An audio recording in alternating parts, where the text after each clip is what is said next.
रूस ने क्यों दी तीसरे विश्व युद्ध की धमकी? किसने कहा अमेरिका को नए राजनीतिक पार्टी की जरूरत? किम जोंग उन क्यों हुए भावुक? हिंद महासागर में चीन को घेरने की तैयारी क्या है? क्या ट्रंप ईरान के साथ करना चाहते हैं सीक्रेट डील? देखिए विदेश टॉप 9। रूस ने ब्रिटेन को तीसरे विश्व युद्ध की धमकी दी है। रूस ने ब्रिटेन को यह धमकी यूक्रेन की मदद करने को लेकर दी है।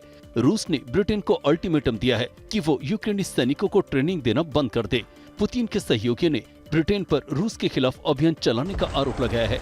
रूस के विदेश मंत्रालय ने ब्रिटेन को चेतावनी देते हुए कहा कि वो यूक्रेन को हथियार देना बंद कर दे। यूक्रेन पर रूस का जुबानी हमला भी जारी है। रूसी राष्ट्रपति पुतिन ने यूक्रेन पर डोनबास की अनदेखी करने का आरोप लगाया है।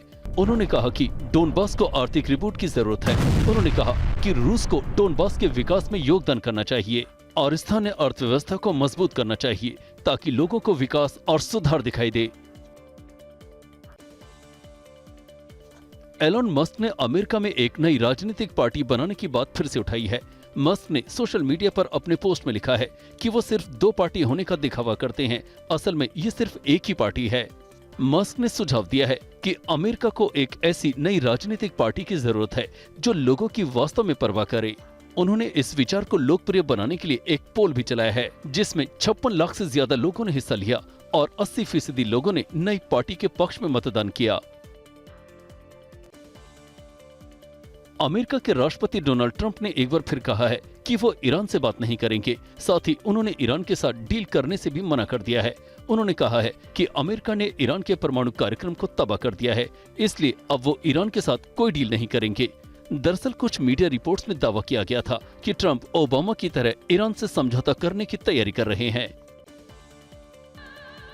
ये वीडियो उत्तर कोरिया की सरकारी मीडिया ने जारी किया है। वीडियो में किम जोंग उन रूस यूक्रेन युद्ध में मारे गए उत्तर कोरियाई सैनिकों के ताबूतों पर राष्ट्रीय झंडा डालते और उनके लिए शोक व्यक्त करते नजर आ रहे हैं। ये पहली बार है जब उत्तर कोरिया ने अपने उन सैनिकों की तस्वीरें सार्वजनिक की हैं जिन्हें रूस के कुरुक्षेत्र में यूक्रेन के खिलाफ लड़ाई में भेजा गया था।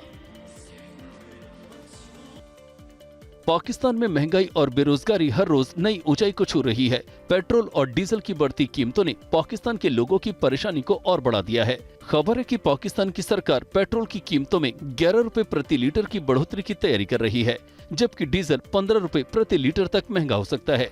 अगर ऐसा होता है तो पाकिस्तान में महंगाई और भी ज्यादा बढ़ जाएगी।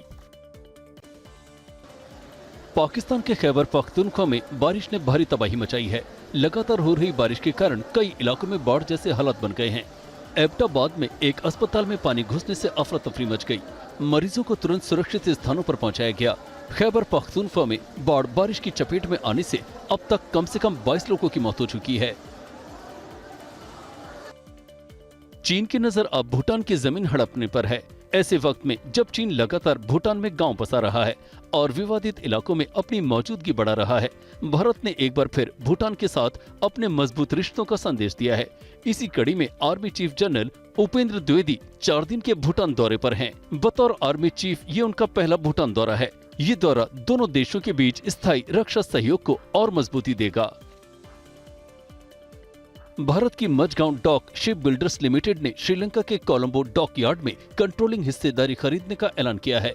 करीब $52 मिलियन की इस डील के बाद एमडीएल कोलंबो पोर्ट में रणनीतिक पकड़ बनाएगा। ये एमडीएल का पहला अंतर्राष्ट्रीय अधिग्रहण है जिससे वो घरेलू शिप बिल्डर से एक क्षेत्रीय समुद्री ताकत बन जाएगा।